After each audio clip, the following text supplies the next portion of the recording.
Codex 2 sits in the Coptic Museum in Cairo, behind glass, under controlled humidity, accessible only to credentialed researchers with advanced written permission. Tractate 3 runs 52 surviving pages. Near the middle of that manuscript, at a passage describing Jesus and Mary Magdalene, there is a lacuna, a physical hole in the parchment, exactly one word wide. That word has been missing for 1,600 years. What surrounded it was never supposed to resurface. By the 4th century, the text was gone, removed from circulation, condemned by emerging church authority, erased from the accepted record, banned, buried, called dangerous. Then, in 1945, a farmer near the Jabal al-Tarif cliffs in Upper Egypt broke open a sealed clay jar and pulled out 13 leather-bound codices containing 52 texts. 52 documents the world was not supposed to read again. One of them was the Gospel of Philip. And Philip does not describe Mary Magdalene as a follower, not a supporter, not a devoted witness at the tomb. The text names her as Jesus's koinonos, a specific Greek designation with a specific legal and spiritual weight that the church never adequately explained and never wanted you to examine too closely. In the next several minutes, you will see what the manuscript actually says, what modern linguistic scholarship has confirmed about that word, and why the evidence, checkable, sitting in translation archives today, has remained on the margins of public conversation for decades. If suppressed biblical history pulls at you the way it pulls at us, hit subscribe. Every week we surface what was removed, because the text is more specific than anyone has told you. And it starts with a single word. The passage comes from Codex 2, Tractate 3, Logion 59. The manuscript is housed in the Coptic Museum in Cairo. The translation used as the scholarly standard was produced by Wesley Eisenberg in 1977, published as part of the landmark Nag Hammadi Library in English. Eisenberg worked directly from the Coptic text, which itself preserves an underlying Greek original. That lineage matters, because the word at the center of this passage is not a Coptic invention. It is Greek, and Greek is precise. The word is koinonos. In classical and Koine Greek, koinonos does not mean friend. It does not mean companion in the casual, walking beside you sense that centuries of translation have implied. The root is koine, shared, held in common, mutual. Koinonos is the person with whom something is jointly possessed. In legal documents of the 1st and 2nd century, the word appears in contracts of partnership and inheritance. Co-inheritor, co-participant in an estate. In philosophical and initiatory contexts, and the Gospel of Philip is saturated with initiatory language, koinonos carries the weight of someone who shares in the transmission itself.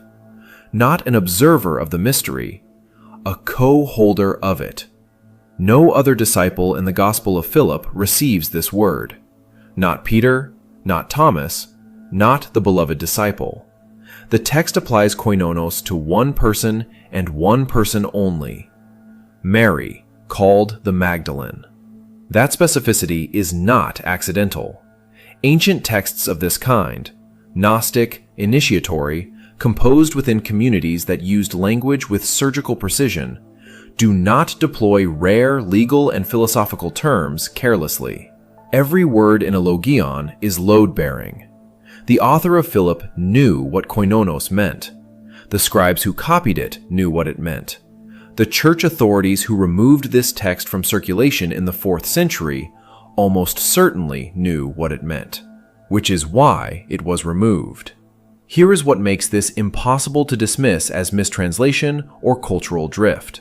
Modern linguistic scholarship, including the detailed analysis compiled in the critical edition of the Nag Hammadi text by Bentley Leighton at Yale, confirms that koinonos in 2nd century initiatory literature carried a weight that sits between two poles: spousal partnership and spiritual co-transmission.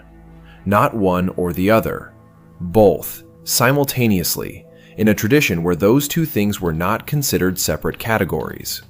The physical and the pneumatic, the embodied and the spiritual, were understood as a single channel. The koinonos was the one through whom that channel flowed in both directions. Philip's author had no theological incentive to elevate Mary Magdalene above the male apostolic circle. The text is not a feminist document. It is not a political argument. It is an initiatory record. And within that record, the only figure designated as Jesus' koinonos is a woman the canonical tradition would spend the next 16 centuries systematically reducing, first to a repentant sinner, then to a footnote, then to a symbol of misplaced devotion.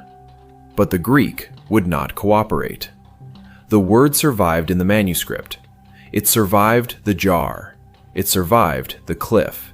It survived the 1600 years of Egyptian sand pressing down on the sealed leather binding. Wesley Eisenberg translated it faithfully in 1977. Bentley Leighton confirmed the weight of it. The word is still there, in the Coptic Museum, in Codex 2, in Tractate 3, at Logion 59. She was not a bystander to the transmission. She was the co-inheritor of it. And the text is only beginning to reveal why. The fragment sits in Codex 2 at the Coptic Museum in Cairo, Tractate 3, Logion 59. The manuscript was translated by Wesley Eisenberg in 1977, and Bentley Leighton reviewed the rendering and confirmed it stands. What Eisenberg found in that passage stopped him, because the text reads in plain Coptic that Jesus used to kiss her often on her, and then the papyrus tears away. The lacuna swallows the rest. But the word for kiss is not metaphor. It is not poetry. The Coptic philema carries a specific technical weight in Valentinian Gnostic literature. It does not describe affection. It describes transmission. The philema was the vehicle through which pneuma, breath, spirit, living knowledge, passed from one initiated person to another. It was a sacramental act, deliberate, directional. The one who possessed the gnosis transferred it through contact. The receiver became a carrier. That is not a modern reading projected backward. That is what the word meant in the 2nd century, in the communities that produced this text, in the precise ritual context where this text was used. Here is the impossible knowledge beat. 2nd century initiatory kiss rites were a documented practice across multiple Gnostic schools, confirmed by their opponents. Irenaeus of Lyon wrote against them in 180 CE, furious, describing pneumatic transmission through physical contact as one of the most dangerous practices he had encountered. He called it contagion. He meant that as a condemnation. The communities he was attacking would have called it exactly the same thing, and meant it as a description of how gnosis spread. Irenaeus had no interest in preserving their theology accurately. He was writing a refutation. But his testimony confirms the practice existed, was widespread, and was considered by its practitioners to be the most direct method of transmitting what they called living knowledge.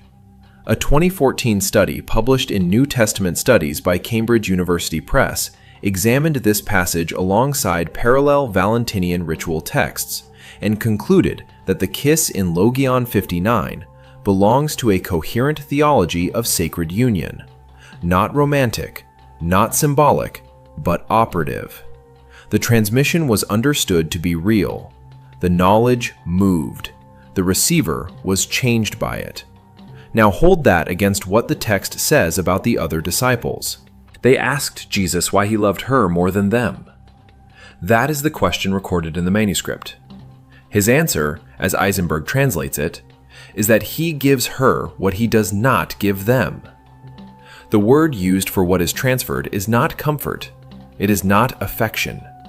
It is light. The archons, the ruling powers in Gnostic cosmology, the forces that maintain ignorance as a system, are described elsewhere in Philip as fearing this transmission above every other act. Not preaching, not healing, not prayer. Before we continue, some of what I've learned simply never makes it onto YouTube. That's why I started the Gnostic newsletter, a free newsletter where I go deeper into esoteric Gnostic teachings, hidden wisdom, and the mysteries we don't share in these videos. And when you sign up, you'll receive a Gnostic guide to mastering reality as a welcome gift, completely free. You'll find it through the link in the description below or by scanning the QR code on your screen. I'll give you a moment to do that.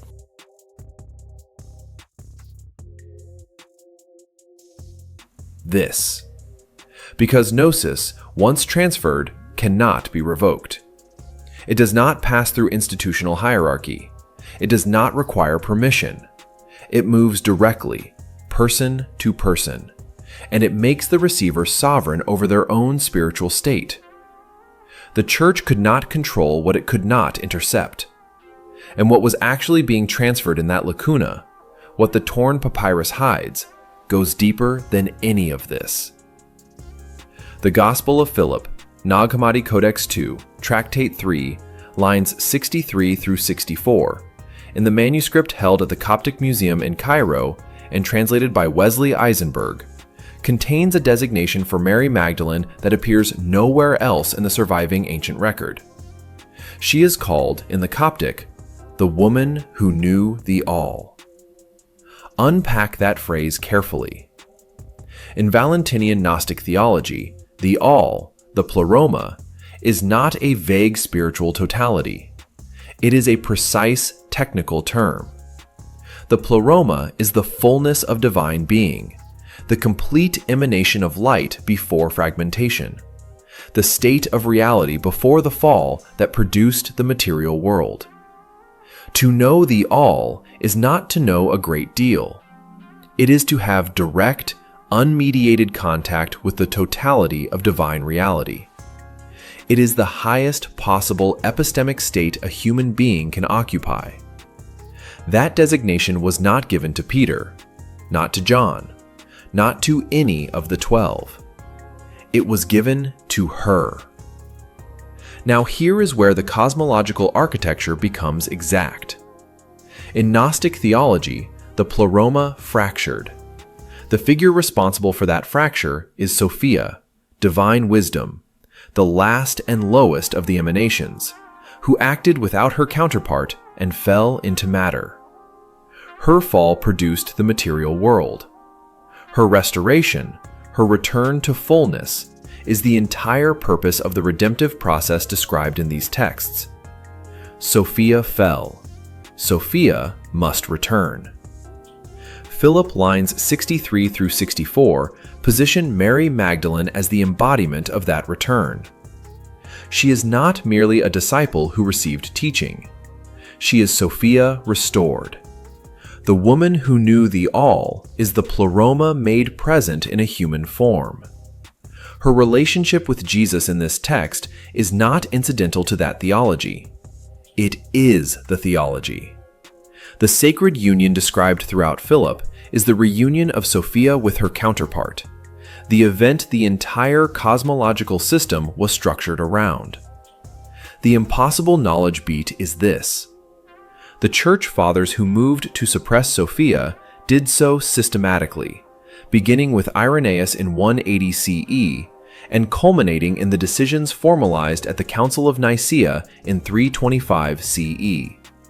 Sophia was excised from Orthodox theology. The divine feminine, as an operative theological category, as a named cosmic figure, as a principle of wisdom embedded in the structure of reality, was removed. But here is what that removal required. Sophia and Mary Magdalene were the same suppression. Erasing Sophia from cosmology and erasing Mary Magdalene from apostolic authority were not two separate acts. They were one act, executed across two registers, the theological and the historical, simultaneously. Remove the cosmic feminine, and the human woman who embodied her loses her standing. Remove the woman, and the cosmic principle she represented becomes easier to excise. The thread runs from 180 CE, straight through to 325 CE. 145 years of deliberate, documented erasure. Irenaeus named the target. Nicaea formalized the absence. And what remains in Codex 2, lines 63 through 64, is the designation they could not physically reach. The woman who knew the all. Still there, still readable, still exactly what it says. The burial was deliberate, and the map they buried with her is still intact. Nag Hammadi Codex 2, Tractate 3, lines 70 through 72, in the manuscript preserved at the Coptic Museum in Cairo, translated by Wesley Eisenberg and confirmed by Bentley Leighton. The text names 5 sacraments: baptism, chrism, Eucharist, redemption, and the 5th, described as the highest of the 5, the one the others exist to prepare the initiate for, is the bridal chamber. The Coptic word is pastos. Do not translate that as bedroom. That is not what the word means in this context. Pastos in Coptic ritual literature refers to the inner sanctuary, the most restricted interior space of a sacred enclosure, the place only the fully initiated could enter, the architectural equivalent of the Holy of Holies. It is a spatial metaphor for a state of being. The pastos is where the fragmented becomes whole. Eisenberg's translation is precise on this point. The text does not describe a physical union between human bodies. It describes what happens to the initiate who enters the bridal chamber as a spiritual state. They enter fragmented. They enter as what Philip calls a spark, a shard of original divine light trapped in matter, cut off from its source, disoriented, diminished. And they exit unified. The text says they become light. Not metaphorically. The language is operational. This is a protocol, not a poem. Here is the impossible knowledge beat. Codex 2 preserves the bridal chamber not as doctrine, not as a belief to be assented to, but as a sequence. There are conditions of entry. There are stages of the process. There are described outcomes. This reads, in structure, the way an initiatory manual reads. And the parallels to other ancient mystery school protocols, the Eleusinian mysteries, the Hermetic initiation sequences documented in the Corpus Hermeticum, are structural, not superficial. Scholars including April DeConnick, writing in her 2006 Brill publication on Thomasine Christianity, identified this operational character as the distinguishing feature of Valentinian sacramental theology. The bridal chamber was not commemorative. It was transformative. It was meant to actually work. The century bridge lands here. The Church replaced this sacrament. What was installed in its place was confession, a sacrament structured around disclosure to an institutional intermediary, requiring priestly authority to resolve, producing absolution only through hierarchical permission. The pastos required no intermediary. The initiate entered. The transformation occurred. No priest stood between the spark and its source. That replacement was not theological evolution. It was a structural capture. The Church took the function, the human need for transformation and reunion with the divine, and rebuilt the mechanism so that the institution controlled the access point. What Nag Hammadi Codex 2 preserves in those lines is the original mechanism, before the capture, before the replacement. The sequence is still there, still intact, still written in the order it was meant to be followed.